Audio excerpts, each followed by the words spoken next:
All right, recording is going. So once again, good afternoon. Thank you for your promptness today. We are about to begin the fourth session of the 2024 EAP training. And this is going to be on program integrity, fraud, waste, abuse, investigations, etc. And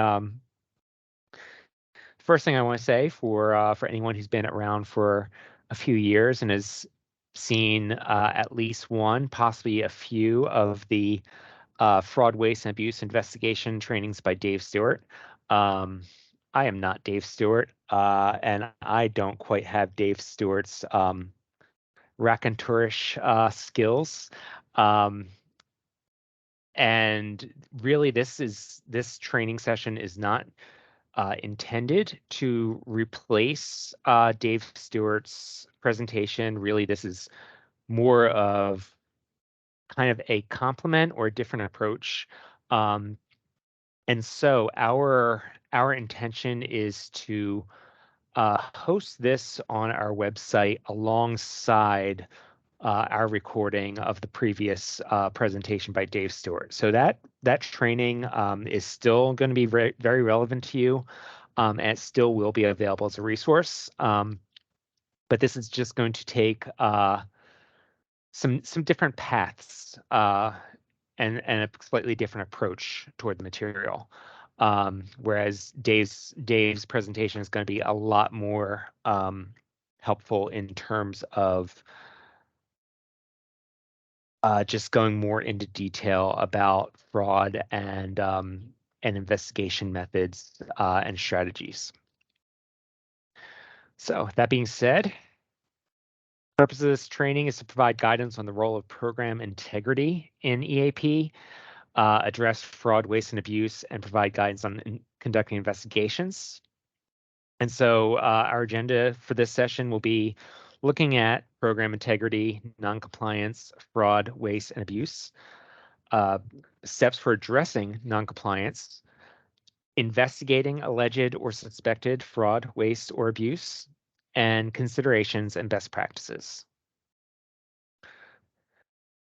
So let's start off with looking at program integrity. Program integrity refers to the ability of a federal, state, or local government agency to fulfill its mission while addressing fraud, waste, and abuse. It is a fundamental aspect of being a good steward of public funds.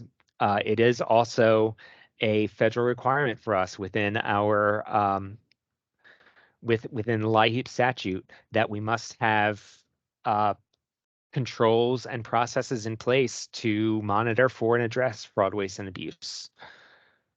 So according to Amelia Hilliker, JD, program integrity can be broken down as ensuring that the money goes to the right provider for the right service, for the right member, at the right amount, and at the right time. And the best way for us to ensure that these 5 rights are being adhered to is to enforce compliance to the application requirements, to ensure that the documentation in the file supports the information provided on the application, and to empower you, our intake, to approach applications with a critical eye.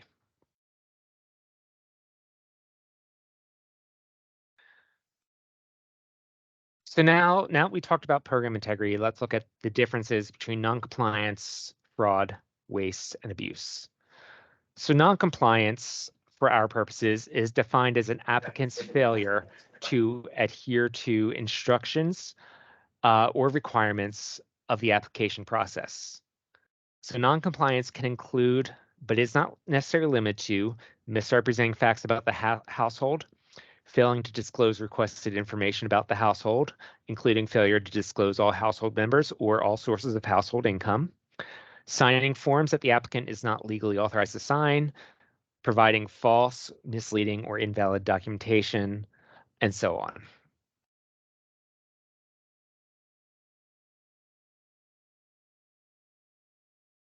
So both noncompliance and fraud refer to a misrepresentation of facts, including misrepresentation by omission during the application process or failure to adhere to the requirements of the application process. There is an important distinction here, though, and basically what it breaks down to is all fraud is by definition noncompliance, but not all noncompliance is fraud. In order for noncompliance to rise to the level of fraud, then you must be able to demonstrate two key facts. The first one is that the misrepresentation, omission, or failure to adhere to requirements was willful and intentional on the part of the applicant household. And the second requirement is that the misrepresentation, omission, or failure to adhere to the requirements was carried out with the intention of personal or financial gain, either by receiving a larger benefit than the household was actually eligible to receive, or by receiving a benefit when the household was, in fact, not eligible to receive a benefit at all. Um, both of those requirements must be fulfilled in order for that noncompliance to be classified as fraud.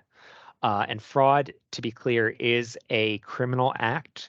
And so that's why a lot of times when people, some of you who have brought situations to me may have noticed, if you bring up a suspected fraud, a lot of times I will use the word noncompliance until I have evidence to support the use of the word fraud, and that is a very intentional decision on my part.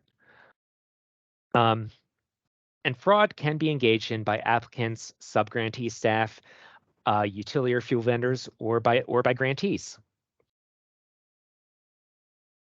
Now, waste is defined as the thoughtless or careless expenditure, mismanagement, or abuse of resources to the potential detriment or actual detriment of a federal, state, or local government agency. An example of waste within EAP could be sending the incorrect amount of benefit to a utility vendor, then sending a negative transmittal to the vendor in order to correct it. This process demands more work from program staff, the utility vendor, and IHCDA staff, and has an overall negative effect on our use of administrative funds. So as you can see, waste oftentimes is not the result of an intentional act.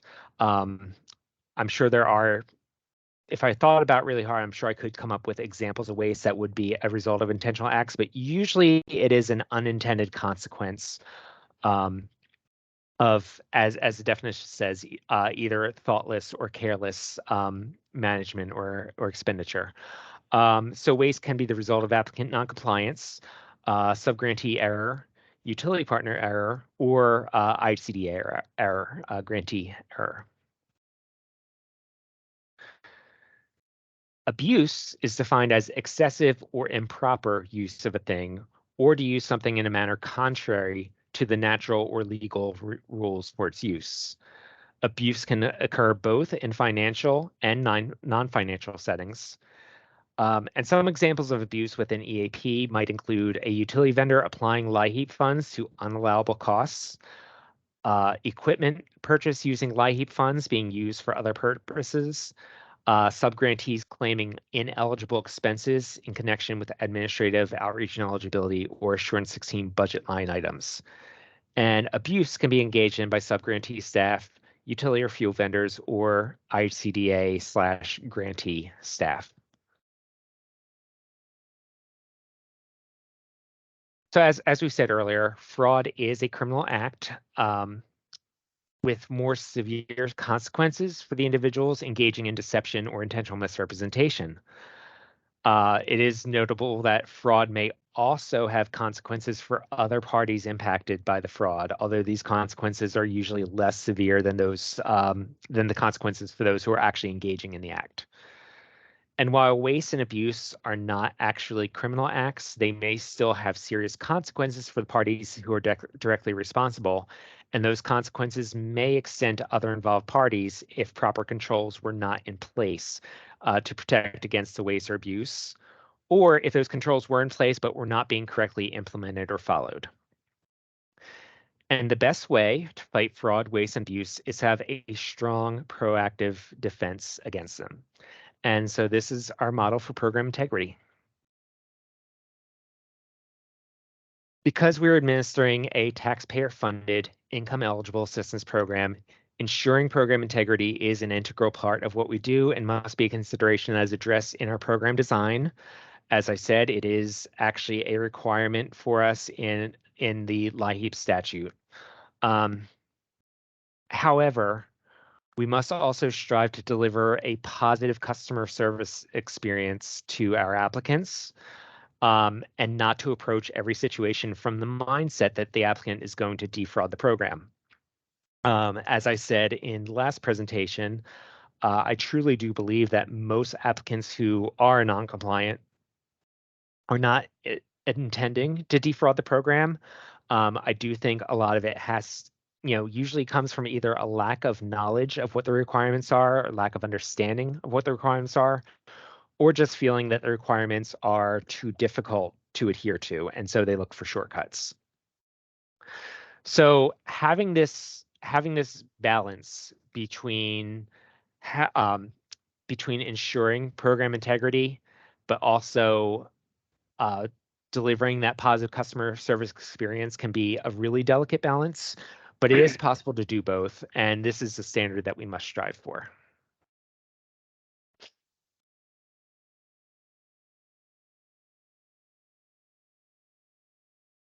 So our subgrantee and vendor monitoring processes are required by HHS in order to ensure program integrity. However, in order to have an effective program integrity approach, we must also incorporate proactive measures to detect and prevent fraud, waste, and abuse before they happen. IHCDA's position is that in programs such as EAP, some level of attempted fraud and noncompliance will take place. Likewise, some level of waste and abuse is inevitable in programs like this. However, this does not mean that all applicants are attempting to defraud the program, and applicants shall be given the benefit of the doubt unless the agency or IHCDA is given reason to suspect that a conscious attempt to defraud the program was made. We believe that most application noncompliance is not fraudulent in nature, but it's rather a result of applicants not understanding the requirements or the application process.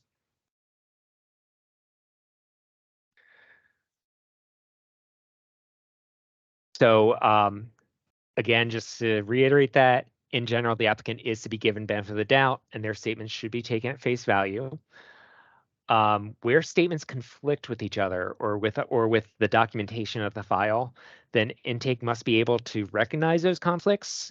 And we also need intake to feel empowered to work to resolve those conflicts. If the conflicts cannot be easily resolved, that is when the subgrantee must escalate to an investigation. The investigation must be able to discern between application noncompliance and application fraud. And if noncompliance is found not to be fraudulent, any measures taken against the applicant shall be corrective or educational in nature rather than punitive. And I'm actually going to slightly finesse the language in that sentence now that I read it over again out loud. I'm going to actually change that, say, if noncompliance is not found to be fraudulent, which just flip-flopping two words, it seems like it's such a minor change, but I think the difference is that the burden of proof is on you to prove that they were being fraudulent, not to prove that they were not being fraudulent. So we want the assumption to be that it is not fraudulent. However, if the investigation shows, beyond reasonable doubt that it was fraudulent, that's when we can call it fraud. So minor semantic change, but many of you know that I love my my semantic nuances. So continuing with identifying noncompliance, while we do not expect nor want intake to play detective while processing EAP applications, it is still important for intake to be able to observe and identify apparent conflicts or contradictions in the application information and to think critically about the information being provided. If the information being provided by the applicant is inconsistent or just doesn't plain make sense, then intake is well justified and really, in the names of being good stewards of public funds, should be asking follow-up questions or requesting additional information or corroboration. And consistently following up with applicants about these issues and openly communicating with them about what they need and why it is needed is a good way of sort of training our applicants to what the requirements and expectations are, which hopefully in the future would result in more consistently high quality, complete applications in the future. So some common errors that we see in which potential noncompliance is not identified or addressed by intake might include additional deposits on bank statements that are not being questioned, IVAs that are incomplete or completed incorrectly, a landlord a landlord affidavit that indicate that the landlord or property owner lives at the same address as the applicant but is not present on the application, landlord affidavit handwriting or signature that matches the applicant handwriting and signature, indicating that the landlord or property owner did not in fact review or complete the form, names of non-household members appearing on supporting documentation but not being addressed through through conversation or through an absent household verification form. A household member being marked as disabled without documentation that they meet the state definition for at-risk status. Household members being marked as veterans without documentation that they meet that state definition of at-risk status. Or EAP Connect warnings that a household member appears on another application that is disregarded by intake or is acknowledged without being followed up on.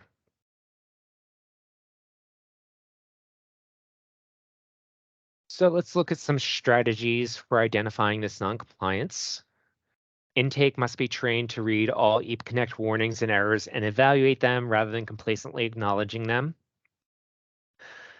So when you're processing an application, often EAP Connect will give an indication that something is incorrect or inconsistent, but intake sometimes does not respond to the prompt. And without naming any names, I can actually talk about an example that we saw a couple months back where we actually had a duplicate household in the system. So an applicant had applied twice during the program year and actually was approved twice. They were approved twice from two different households, two different addresses in two different counties. And so they are being processed by two different agencies. But the first application had already been processed months before the second application. And so when the second agency processed that second application, they were being given EAP Connect warnings that someone with the same name, same date of birth, and same social security number had already appeared on an approved application earlier in the program year. In our behind the scenes audit reports, we're able to see exactly the acknowledgments of those warnings. And what we found is that intake acknowledged those warnings without following up on them 48 times. So it's really important that when those warnings are being presented, that they are taken seriously and not just clicked away. Now that being said, we do recognize that EAP Connect throws a lot of warnings at people. And so one of the things that we are trying to work with Rowing on is to ensure that any warnings that are innocuous in nature or that are just gratuitous or excessive are either reduced or eliminated. I do think that having too many warnings coming at you, especially for things that are very innocuous, can have an effect of making the warning system as a whole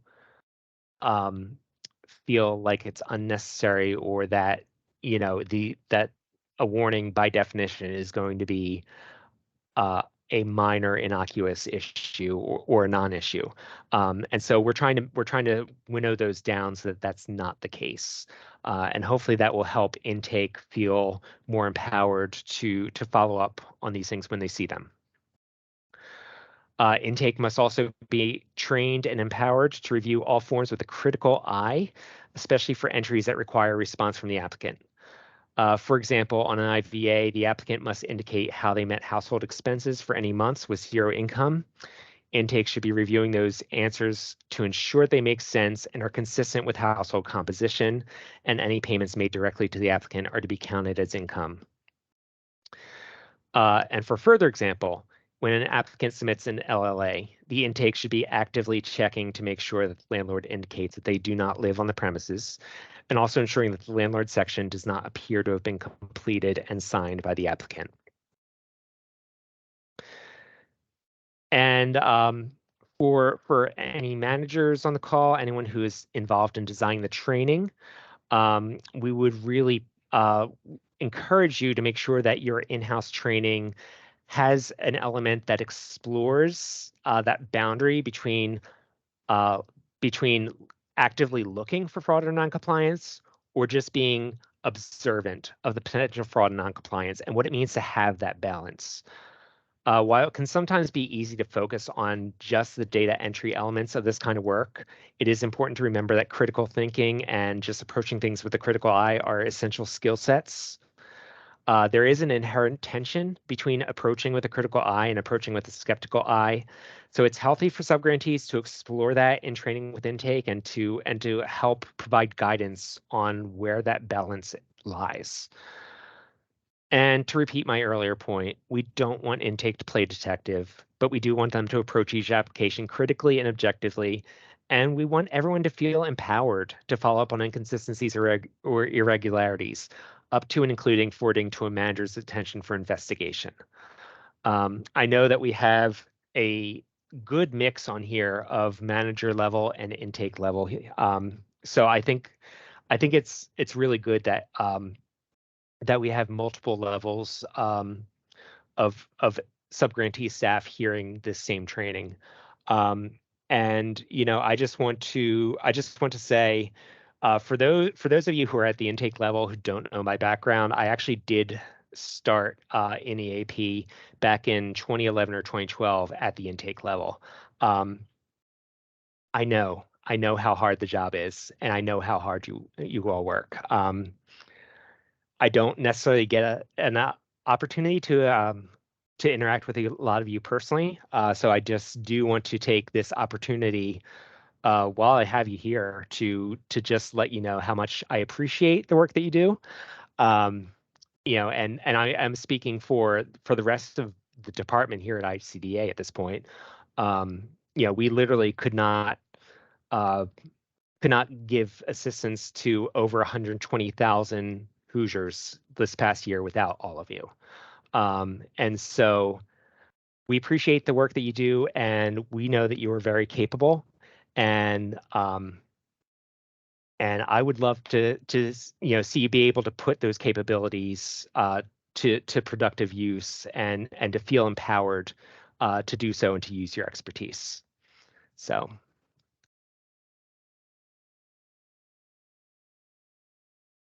once you have identified that noncompliance, how do you address it? The easiest and most direct way of addressing noncompliance is to contact the applicant and ask directly about any discrepancy or inconsistency that you see. In many cases, maybe even most cases, this conversation can be documented in the case notes and no further action is necessary. They might be able to just explain it in a way that makes sense. They might be able to explain that they didn't understand what was required and provide you with that clarification. Do note that in cases involving income attestation or the landlord affidavit, anything that requires that signature on it, a new signed form completed correctly may be needed as opposed to a phone conversation. But hopefully that initial conversation can clarify for them what they need, and they can just easily provide that new form. And in some cases, it might even be possible to complete that form telephonically and have them accept the new certification statement over the phone. If intake is unable to reconcile any conflicting information or other apparent application noncompliance, they may need to escalate the application to management for further investigation. All right, so I just threw a lot of concepts at you guys and kind of sped through it, I feel like. So what questions does everyone does everyone have? Whew, it's been a long couple days. Sam. So the most common one that we see, it's children on multiple applications. So for those cases, you said just a case note in there once we clarify with the client is sufficient for that.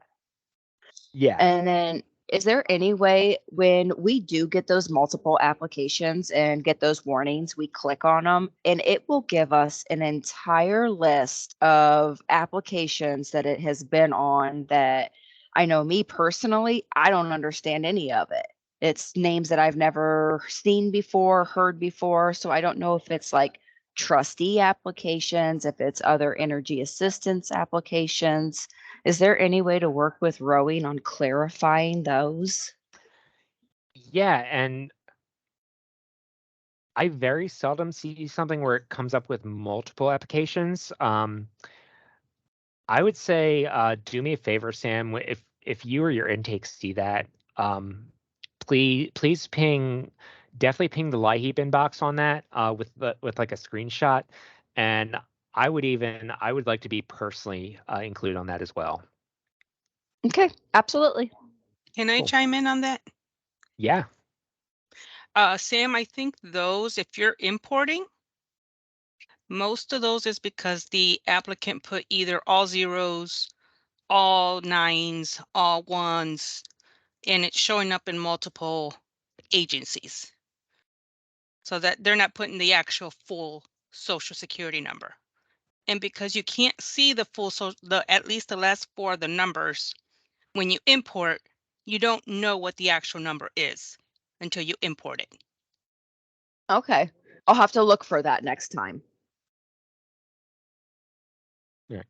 Thanks for that clarification, Rosa. Ingrid. And I actually have a clarification for that as well. What will happen is if it's a 211 application and the caller doesn't have everybody's social security cards, from what I understand, 211 can't put all zeros in for everybody in the household without a social security card. So because if you put in all zeros, you're okay. But the minute you add a number in there, it will then populate as duplicates. And so if there's 3 children in the household, the first will have all nines, the second one will have a 1 at the end, and the third one will have a 2 at the end, which means it, anywhere in the state where there is a made up social security number, they will populate as duplicates. The unfortunate thing also is the database no longer lets us know who the duplicate is on that application. It just says somebody in the household is a duplicate. But so that's a big one, or if somebody does an online app and they put in 1, 2, 3, 4, 5, 6, 7, 8, 9 as their social security number for somebody in the household, that will come up as a duplicate as well. So, and then my original comment or request was, could we have an email address for every agency? So if somebody does come up as a duplicate, we can actually email each other instead of trying to reach each other by phone, which so often is hard to do during the season because the phones are overwhelmed already anyway. So if we would have a list of email addresses that we don't make public, we just use it internally to make it easier for us to verify duplicate stuff.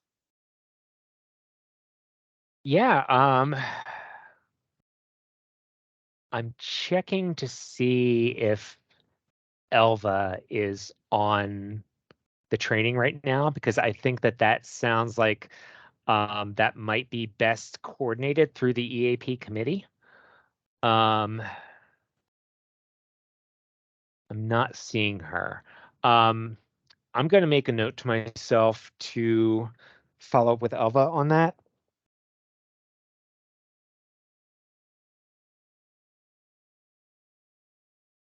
And I know we used to get that, and we have a list with the agencies and the counties and the phone numbers, for each one of those agencies, but it would be great if on that form, we could just add the email address of the contact, like the highest level contact person in EAP.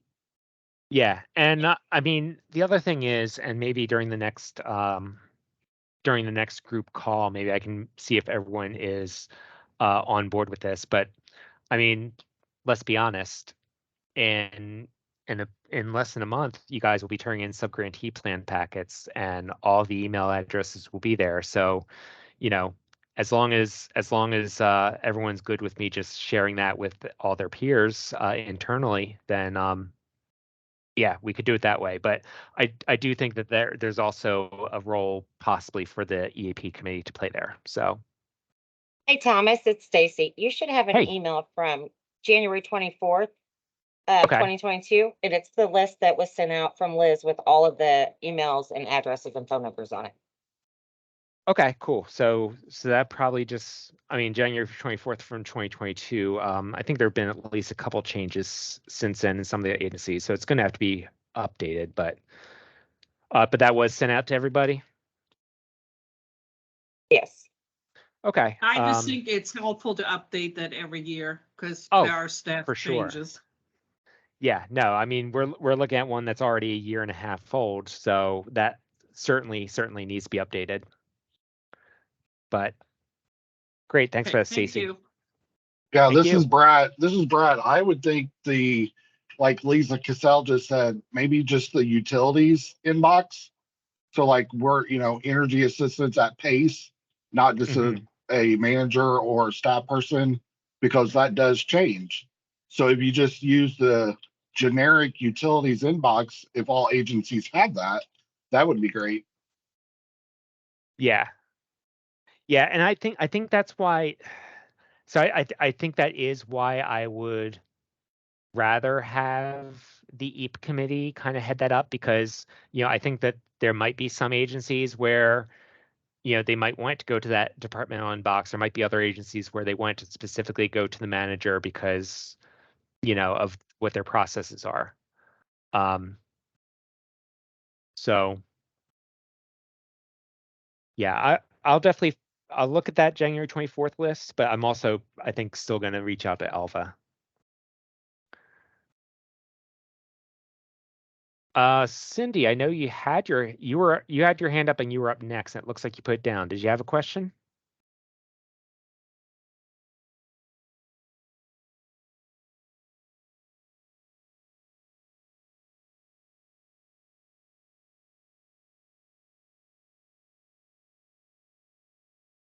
All right. Oh, I see you're unmuted. If you're talking, I can't hear you though. All right, I'm going to go to the next question. Oh, Cindy, I think you might be having some technical difficulties possibly. I am going to go to other questions, but Cindy, if you get your technical difficulties figured out, we'll take your question. Stacy. With the duplicate applications, would there be any way that we could have a link so we could view the application?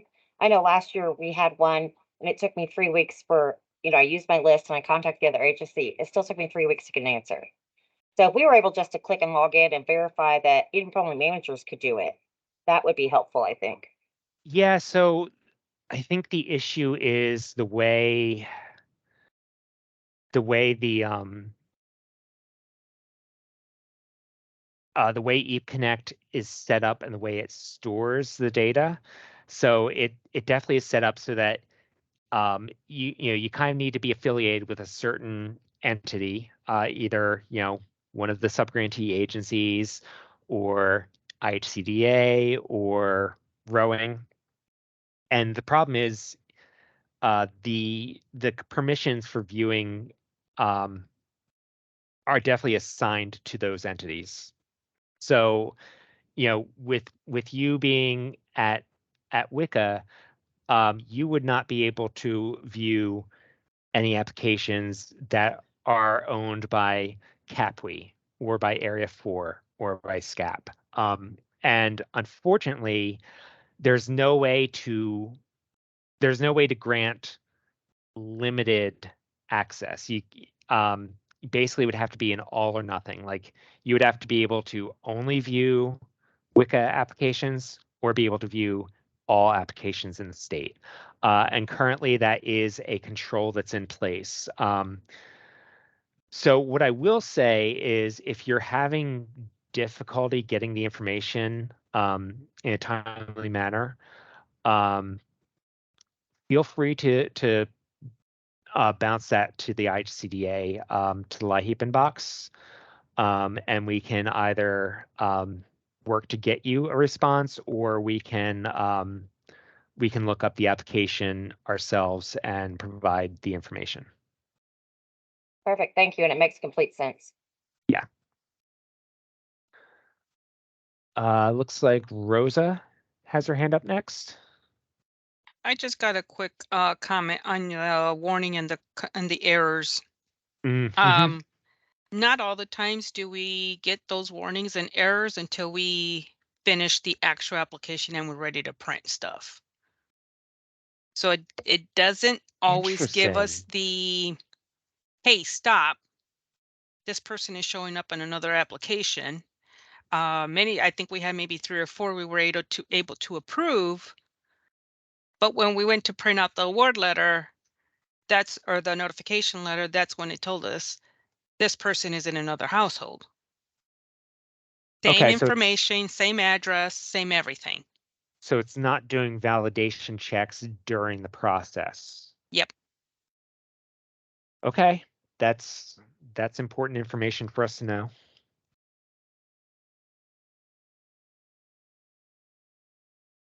Because that would also certainly be a time saver for you and your intake before you go through all that. If you knew that there was a problem up front, you could address that before you go through everything and then have to trash all the work that you did. Yep. Thank you. All right. Thanks for that information. Cindy, do you know if your microphone and camera are working yet?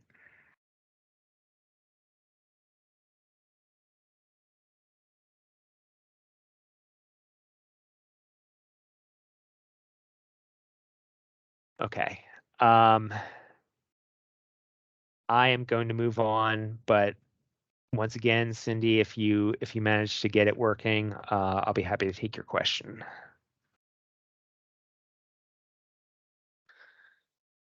All right, so now, since we've talked about the differences between noncompliance, fraud, waste, and abuse, and talked about the ways to address the noncompliance and leading up to investigation, let's talk about the actual investigation process.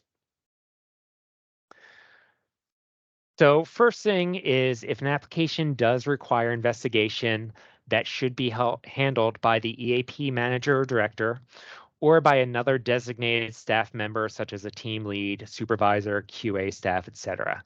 We really don't want our line level intake staff to be tasked with performing noncompliance or fraud investigations. Also of note that most fraud is uncovered as a result of a whistleblower.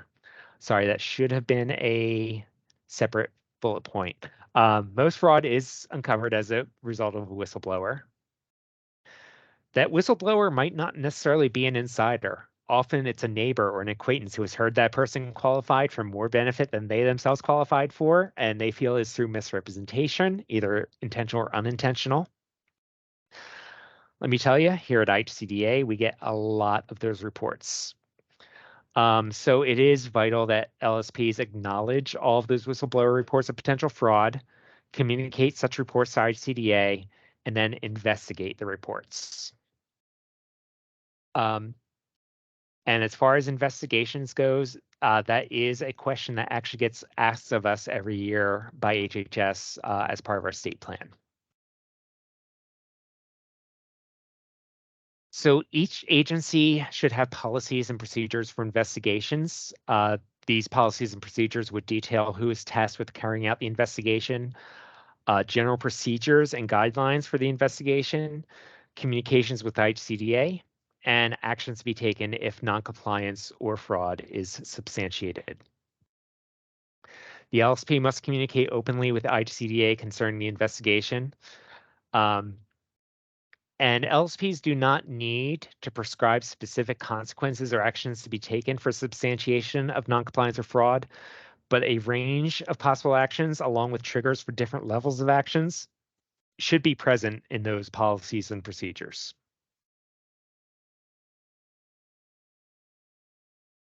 When conducting an investigation, remember that privacy and confidentiality are key. You may ask the subject of the investigation questions, but do not inform them specifically that they are under investigation. Also, do not share with any third party that you are conducting an investigation other than IHCDA or anybody else in your agency who needs to be directly involved or is assisting you with the investigation. Basically, once you tell any third party, you begin to lose control over that knowledge or information. And that third party, even if they're not in contact with the subject of the investigation, they might tell someone else. And basically, with each successive person, not only does that information expand exponentially, but your loss of control over the knowledge just dissipates completely.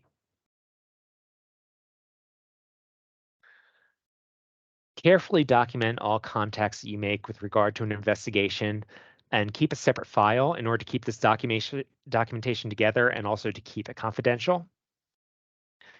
Do not make unnecessary leaps of logic or draw conclusions that are not present within the documentation. Try to keep your questions as objective and demonstrable as possible.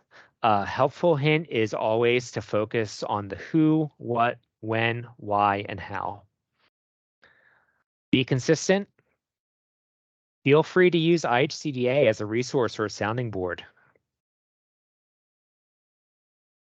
And use the tools available. We have so many tools available to us.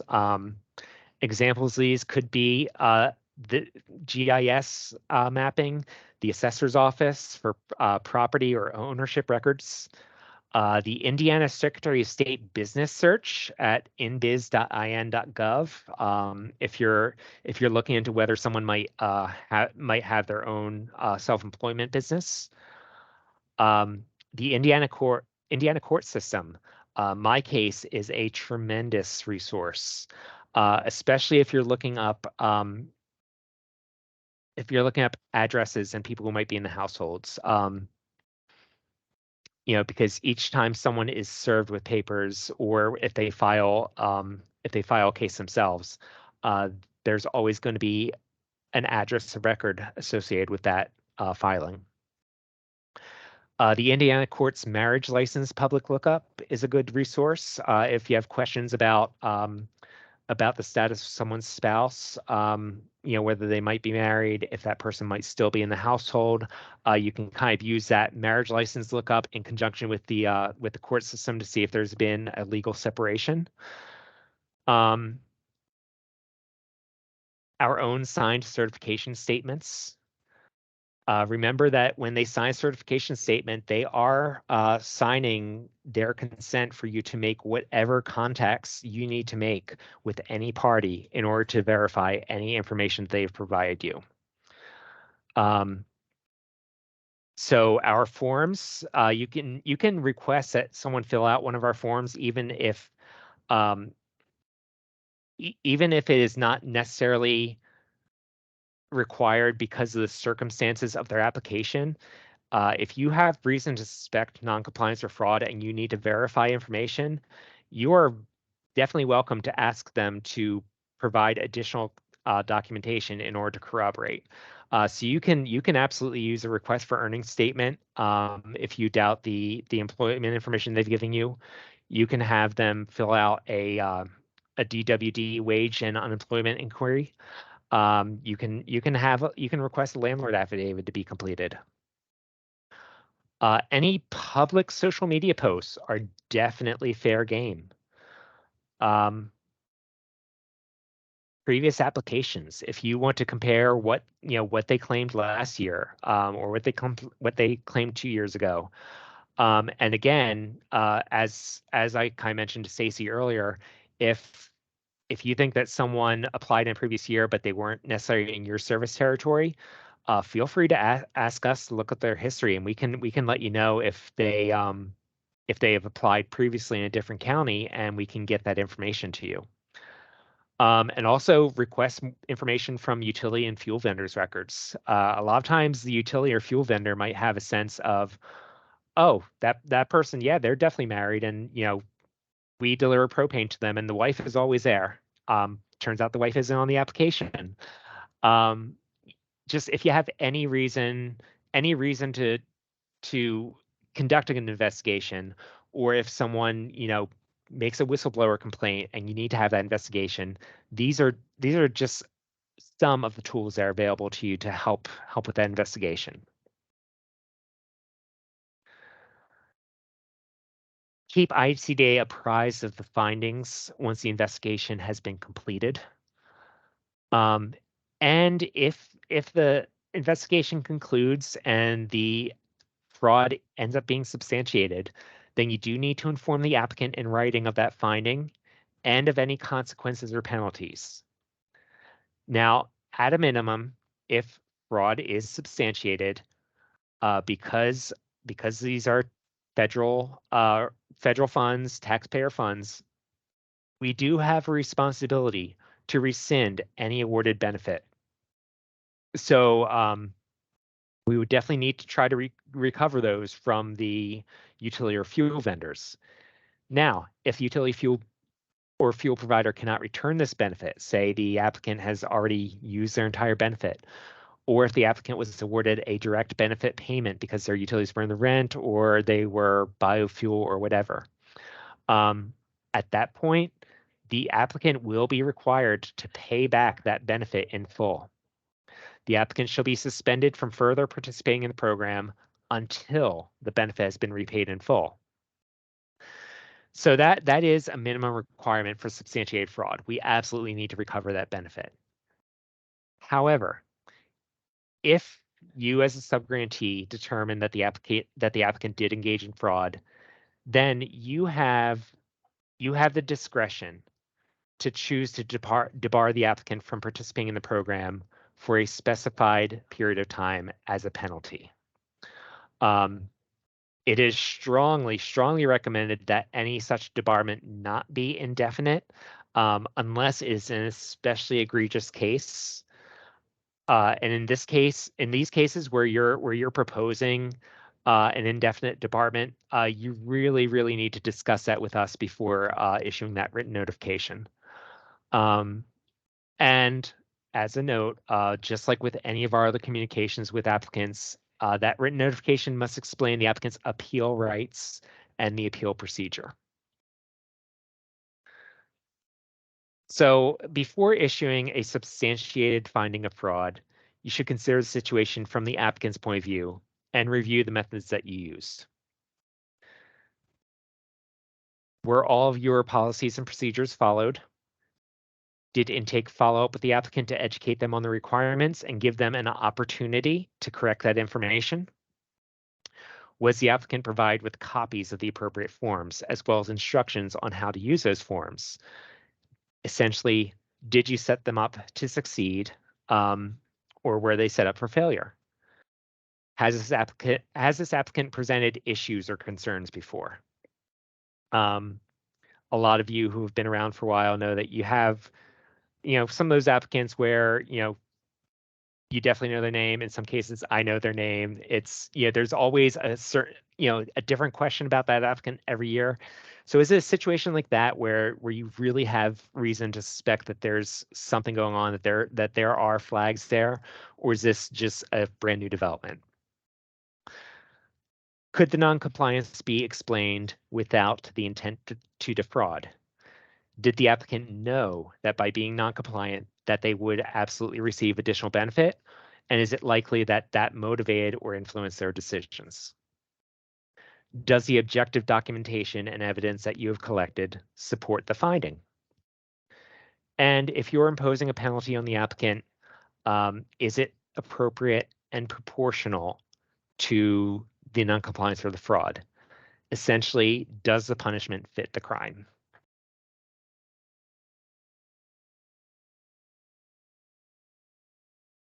So let's go over some best practices concerning program integrity.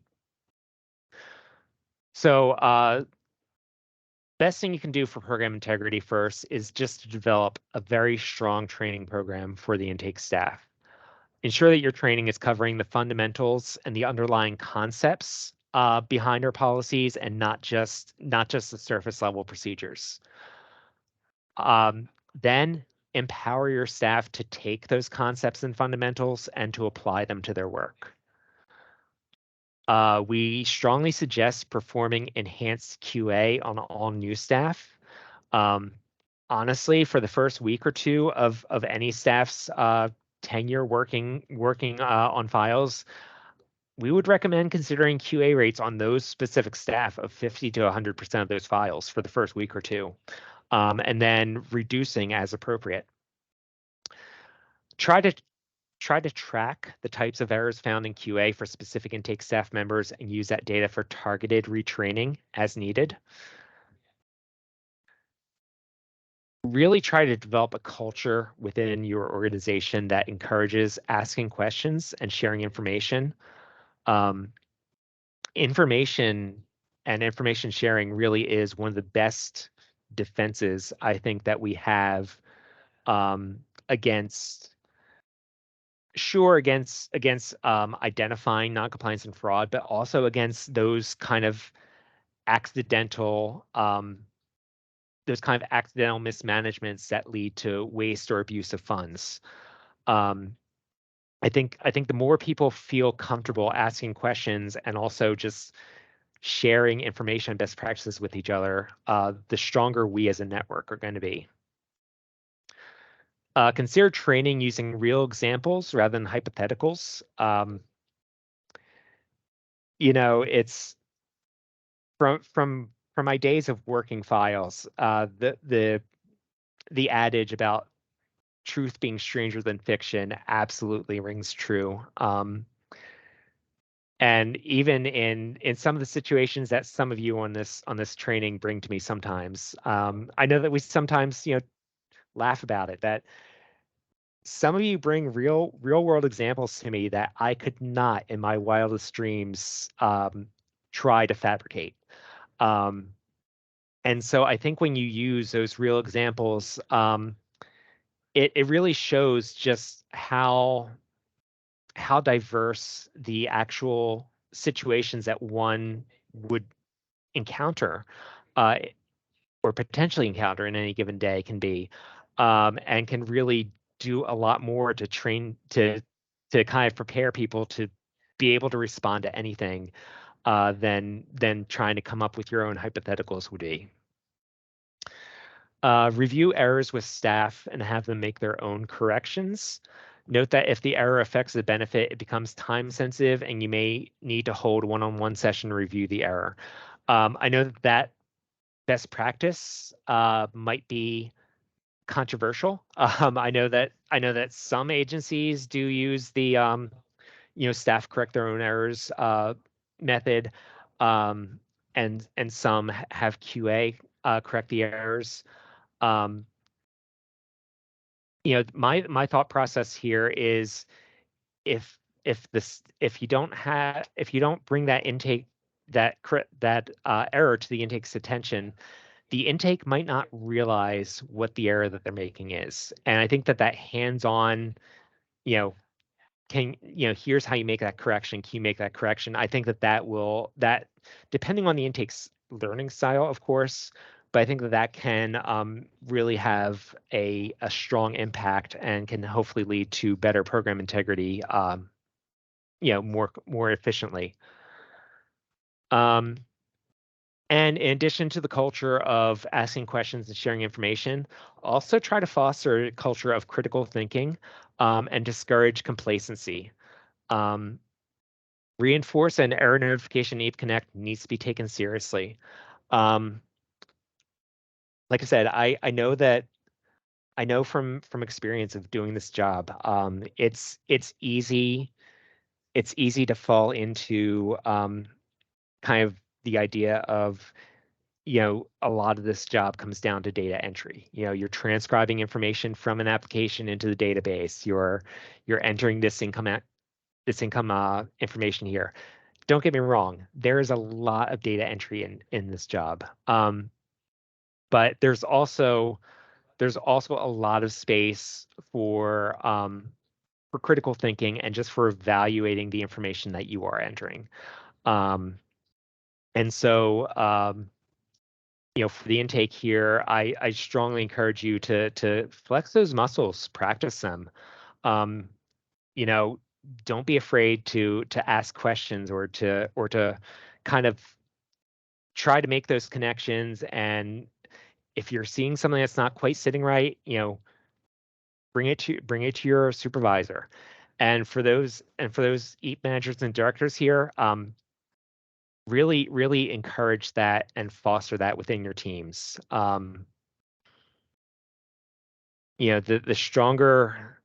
The stronger each individual team is, and the more I think the intake staff as individuals are empowered, I think the stronger we are going to be as a state. And I truly do believe that.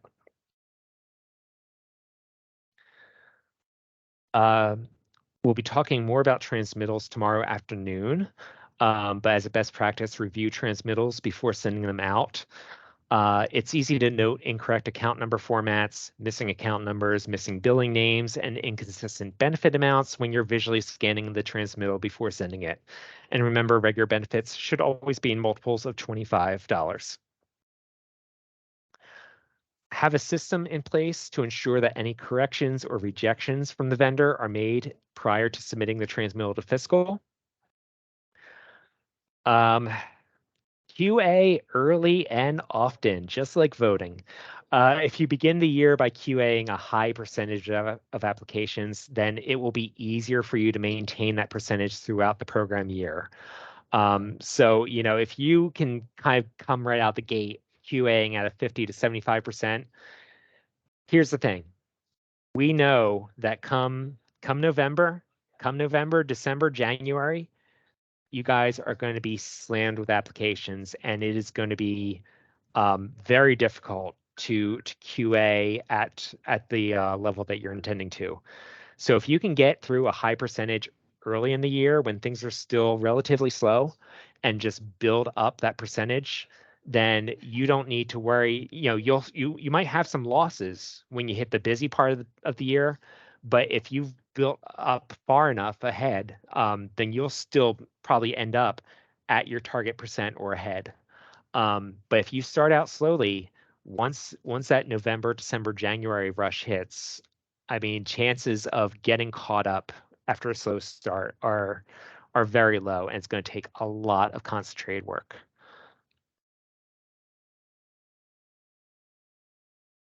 All right, just to wrap up everything that we've talked about today, and we are going to have quite a bit of time for questions here.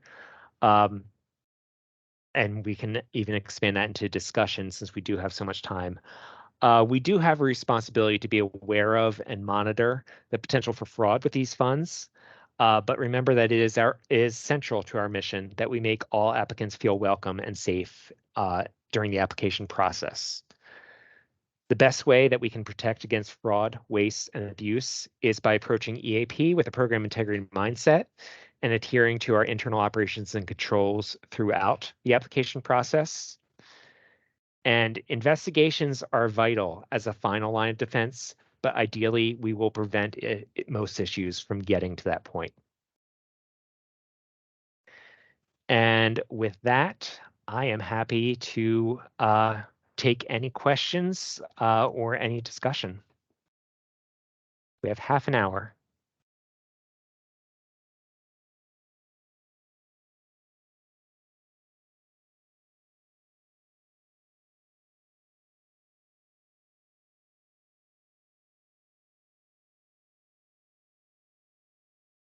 Rosa.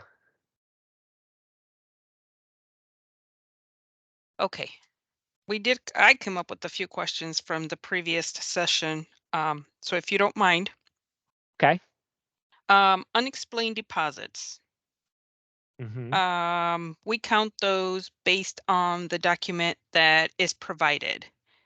So Okay. for example, if a bank statement is just for that particular month, we only take that unexplained deposit for that month, not for the 3 months. Right. Yeah. Unless it has that PPD next to it, I think it was PPD that Okay. indicates that's a regular recurring one. I think that would certainly be appropriate. Okay. Did we ever say anything about Zelle payments or those type of payments? We have not. I think with those, I mean, yeah, that's going to be like a person-to-person payment. I think that is the kind of situation where there should really be a conversation, because I mean, that could be them borrowing money from someone. That could be something where they actually lent money to someone else and they're just, getting paid back. Okay. Or it could be a legit payment for something. So, yeah, that would be a case where there really is no way for us to issue a blanket guidance. That would have to be a discussion and kind of a case by case basis. Okay. But that's a good question. Second one. Mhm. Regarding unemployment. Yes. Any word on Illinois? No, but I can pick up that thread again. Okay. Um, Now, the yeah. reason I asked this is because I specifically had a client or applicant that completed an IVA. And that's for the reason I asked you about that source of income statement. Mm-hmm. Okay. They did declare, or they put on their employment and wrote down what they were getting, but would never submit a check stub. This particular applicant, after explaining that this is what I needed, kind of came out and said, well, I'll be over income for your program then, if I supply you check stubs. So I'm like, okay. And so that's why the reason for the Illinois, because I did run her Indiana, came Mm-hmm. back blank. Sure. So my only thought was she's working in Illinois. Yeah, so I will definitely open that line of inquiry again. Yeah, when you first brought to my attention, I did reach out, and I ended up hitting a brick wall. So Okay. now that now that program year 2023, I'm not sure what Illinois' schedule is, but now that I'm assuming it's starting to wind down, hopefully, I'll see if I can get better information. Okay. Yeah. My third question, and this one I just seen it this year. For a person marking themselves as veteran, Mm-hmm. they submitted a real ID, but on the back it has the V and it says veteran. I wasn't sure if we can take that, so I did ask for follow-up backup Okay. because that was the first I had seen that. Okay. I am going to, with it being a real ID, I'm assuming that BMV would be getting documentation to verify that, but I'm going to research that. Let me write that one down.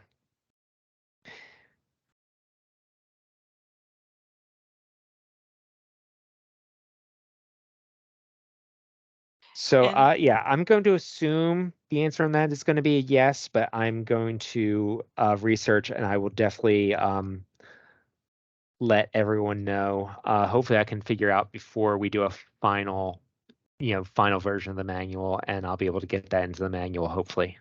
okay. I'm Ingrid here, and I just looked up the real ID. for a veteran, and they do have to provide the DD 214 to be marked as a veteran on the real ID.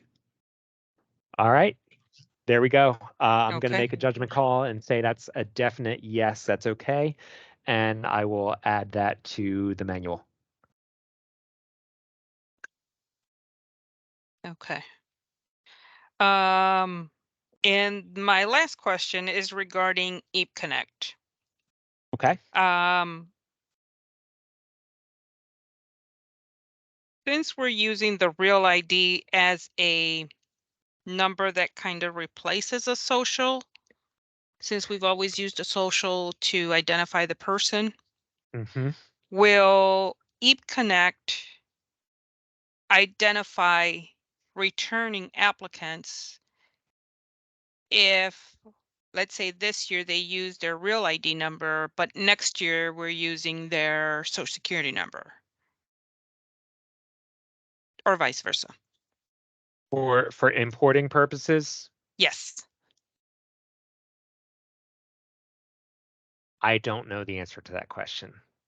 Okay. I think that's something that we can get, but we're going to need to talk to Brad or Danny in order to get clarification on the exact logic that EAP Connect uses when determining who to offer as being able to import.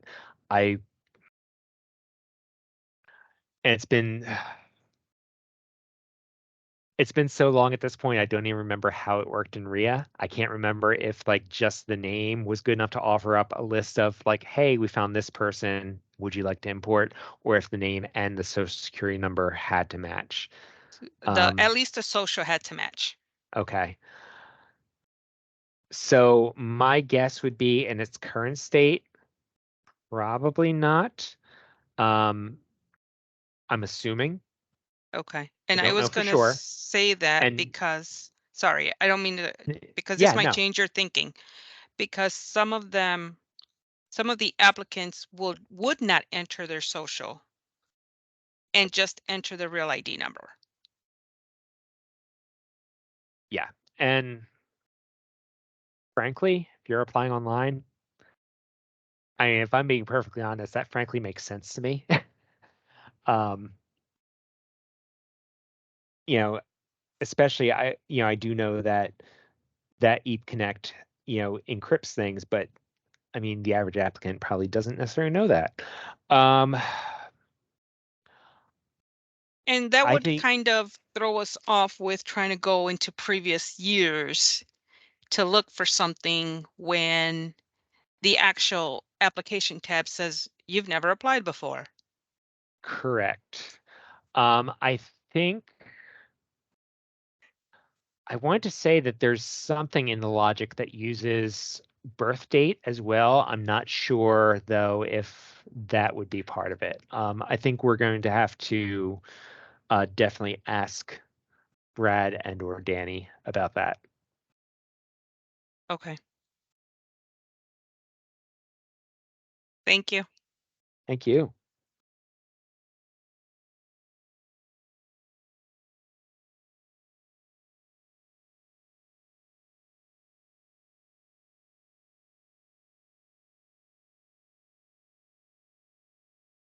Does anyone else have any questions?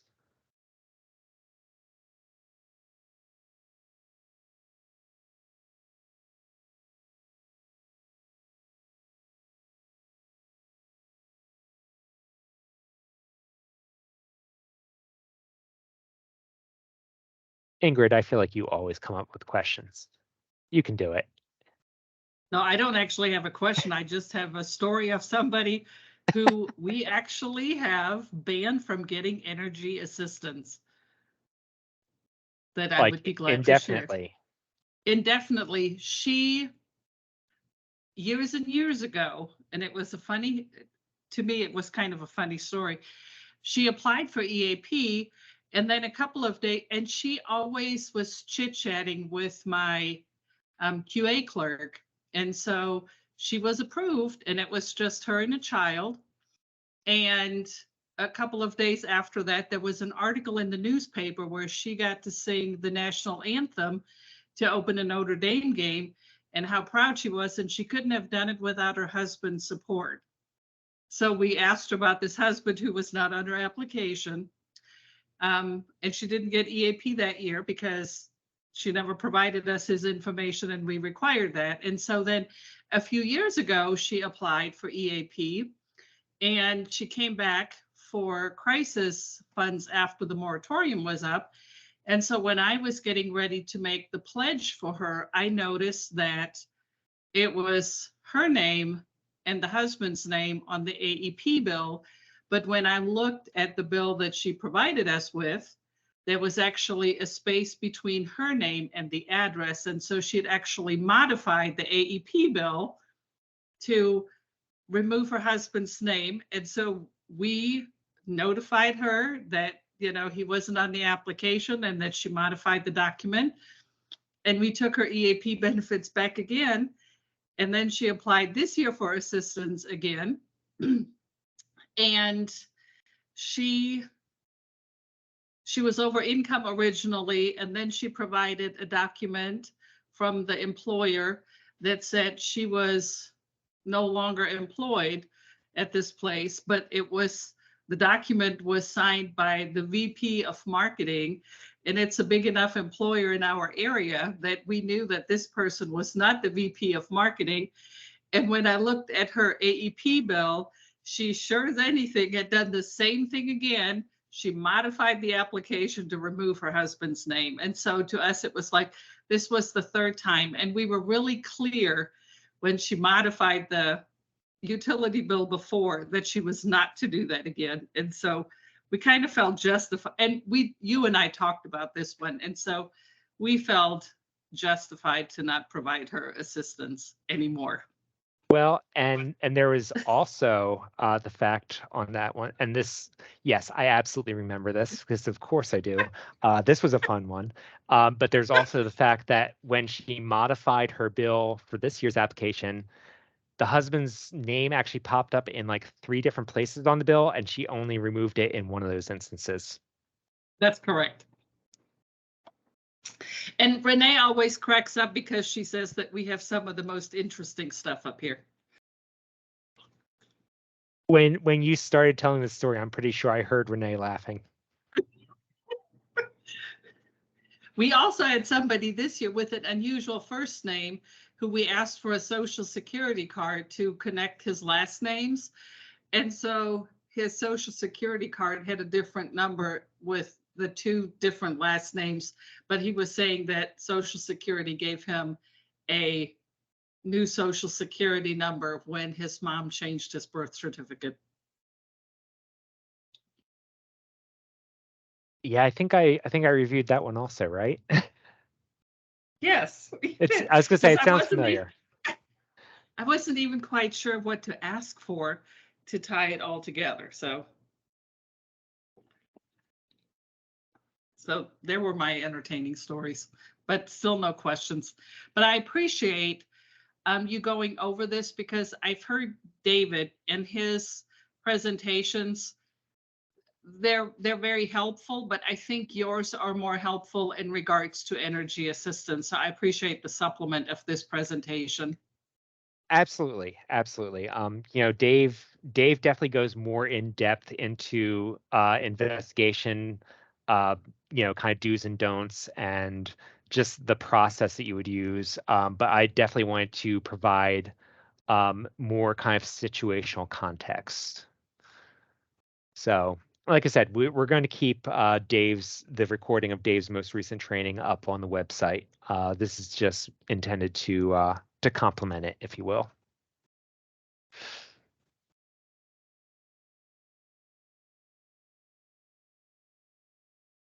All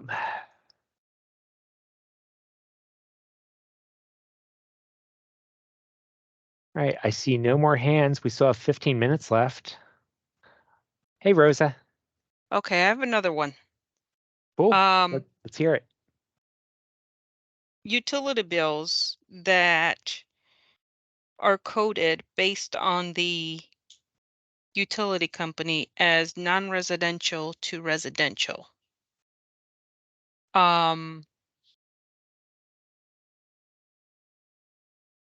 some applicants get really hot because they say their home is or their unit is residential, but based on the coding for the utility company, they won't accept a non-residential or a pledge on a non-residential. Is that does the client still have the ability to reapply if they change that, or can that still go through if we ask the utility company? Or Yeah. So as far as reapplying, to me, if it's an issue specifically with the utility account, to me that would not be a programmatic eligibility issue. That would be a benefit eligibility issue. So in theory, if you're encountering that, that client should have either been deemed eligible or ineligible for the program, and basically should have been approved or denied. Presumably, if you're looking at the benefit eligibility at that point, they've already been approved for the program. So there wouldn't really be a need to reapply. Basically that would just be a case of us saying that the applicant is approved programmatically. However, we are unable to release the benefit because the utility account does not currently meet the requirements. And if they are able to get that account turned into a residential account, then you would absolutely be able to release that benefit to them. But I'm pretty sure most utilities usually charge a lower rate for commercial customers, for commercial accounts. And so, because this is a home energy assistance program, those accounts definitely need to be charged, being charged a rate that's consistent with home energy usage. okay, so these homes that are considered to the utility a non-residential account, you say they're technically eligible for the program, income Right. wise, if they're income eligible. Yeah, as How long do as they we meet note the, sorry. how do we note that on EAP Connect? How does that get noted? Do we put them in approved? Do we put them in So, incomplete? so What's their you would, status? yeah. So their status for the program would be, as long as they meet all the eligibility requirements, their status for the program would be approved. And then I believe on the utility tab, for each utility, there is um, a space for if you're denying a benefit for a specific utility, you'd be able to pull down on that. Now, I don't know off the top of my head what those different reasons are, um, but we can definitely work with rowing to make sure that there's a reason that's in there that's like something along the lines of like account is not eligible or something, because I know there's one that's like inoperable heating. There's one for credit balance greater than $500 or whatever. But we can ensure that there's also one for account does not meet um, requirements or something of that nature. Well, it says does not meet the minimum threshold. Okay, that sounds like that would work. So yes, that's how you would document it. And that you can let that applicant know that once they have that uh, reconciled, they can let you know, and you would be able to, basically get the information. Uh, hopefully, it would just be, um, hopefully, they would just be altering the existing account, not creating an entire new account. So you could just verify that with the utility vendor, um, and then release that benefit. Okay. There would be no reapplication necessary. Okay. And that would be, let's say, for example, they applied in November Mm-hmm. and they didn't get that done till April. We don't have to do Yes. anything but approve it if we got the correct information that we need. Yeah, our policy is that we determine eligibility. Once someone is approved, they are approved for the remainder of that current program year. So Okay. if someone is approved in November, come May 20th, they're still considered approved for EAP. Okay. So by any chance, does anyone know what that notification letter may look like? Does it give an approval that you're approved status, but you need to do this? It doesn't say anything. It'll just generate a blank amount. It won't have any amount on the bill, or I mean on the approval letter. Okay. Yeah, that's something that's, I don't know if there's any good way for EAP Connect to handle that, to insert any different language on that. That's something we can probably try to brainstorm as a contingency for next year. Being very realistic with you and transparent, I don't think there's, especially with the modifications we are wanting to go through, and the fact that we're midway through July right now, I do not think that's going to be a possibility for this year, to be perfectly transparent. Okay. So unfortunately, that would require some kind of additional communication on your end. So sorry to be the bearer of bad news on that. Okay. I'm trying, Rose. I really am. Okay. There's another one I had, and I'm not sure how to bring it out, but will any of your modules have anything related to appeals? I don't have anything coming up on appeals for this year's EAP training, but if you come back, if you can kind of send me like specific questions you have or specific things you need guidance on, I can probably throw something together, and it won't be part of, this main training session, but I can do like, like maybe like a quarterly training and throw that on. Okay. Uh, in fact, yeah, I'll say make sure that gets into the subgrantee plan packet where we ask for, what do you want or need training on, but also, like I said, any specific points that you would like to see addressed in that, please do let me know. Okay. Thank you. Thank you. Good thoughts. Sam. So for the instances like we were just talking about, with not issuing any money when it was approved, it'd be nice if we could just have a very basic approved with no benefits letter that Mhm. even if it's a fill-in that we can specify to them as into it's a non-residential account or you have a credit of over 500, letting them know that, hey, when your credit drops below this, you can come back, or hey, when you switch it to a residential account, you can come back. Just to let people know, just a vague letter that we can fill in to cover all of those instances would be nice. Yeah, that is a fantastic idea. I wish I had had it. I wish I had had this idea myself, and I wish that I had it a couple months ago where I could have brought it up to get into this year's SOW with rowing. So yeah, I think this year, unfortunately, that's not going to be able to be a reality. But thank you for that feedback, and yeah, I'll definitely start working on the ideas so that we can start putting them in the air for next year.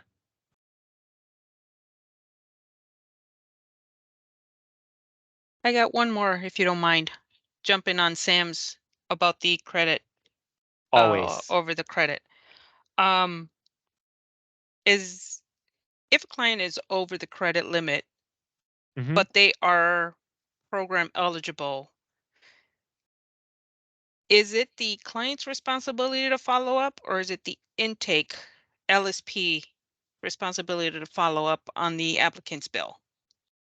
Yeah, that is a fantastic question. I know I have language about this in the manual. And if you give me just a moment, I'm gonna try to pull that up here. Hey, Tom, it's Brad from Pace. Can I jump in real quick? Please do. So when we have a utility that's over $500, we will go ahead and approve. We will send the approval letter with 0 on it, nothing on it. I and Lisa created a generic letter using the PACE letterhead, and we copied the manual to that letter, telling them the reason why they didn't get a benefit is because they were over the credit limit, and for them to contact us back with a new bill once they have that under $500 or $750.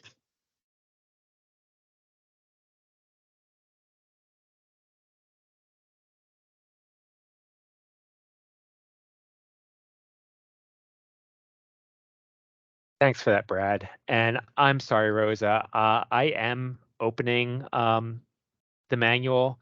My computer is currently straining under the task. But I'm looking for it now. Brad, are you willing to share that letter?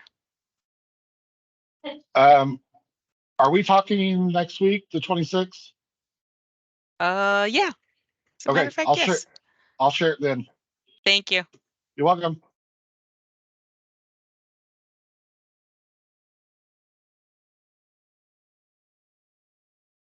All right, I'm in the manual and I'm trying to find that part of the language. This is Julie from SCAP, and I just wanted to add too, Rosa, if you all run your unobligated reports, once things kind of slow down in the spring, that's a good way, like while we leave it on our clients to let us know when that credit has decreased so that we can apply a benefit at that time, that unobligated report will help us know clients, that we can maybe check on then as we have time to see for ourselves if the credit's gone down and apply then if needed, just an FYI. Thanks, Julie. Thank you. Yeah, and Rosa, I did find the language I was looking for. It's in section 8.12 of the manual.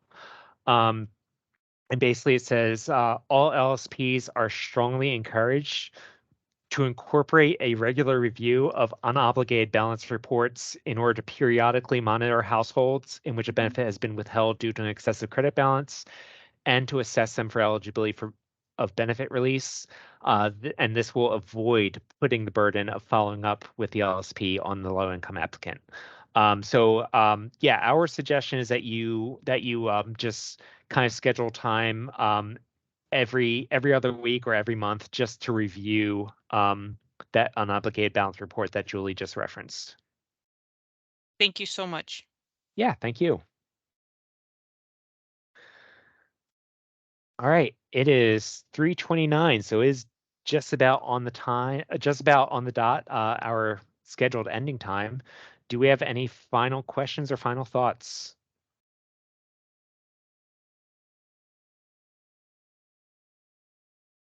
All right, well, once again, I just want to thank everyone, like I said earlier, especially our intake staff who are on this training. You do some very important work, and you help an awful lot of people. And I know it can be, I know it can feel like you're unsung at times. So I just want to acknowledge all the hard work that goes into that now. And we will be reconvening tomorrow. We will have a module in the morning on vendor relations and vendor communications. That one will actually be headed up by Henry and Jolie. So I'll get a little bit break from talking, and you guys will get a little bit of a break from me. And then in the afternoon, we will be having our final session, which will focus on the awards, budget management, and transmittals. Thank you so much, everyone. I am ending the training now, and I will see everyone tomorrow.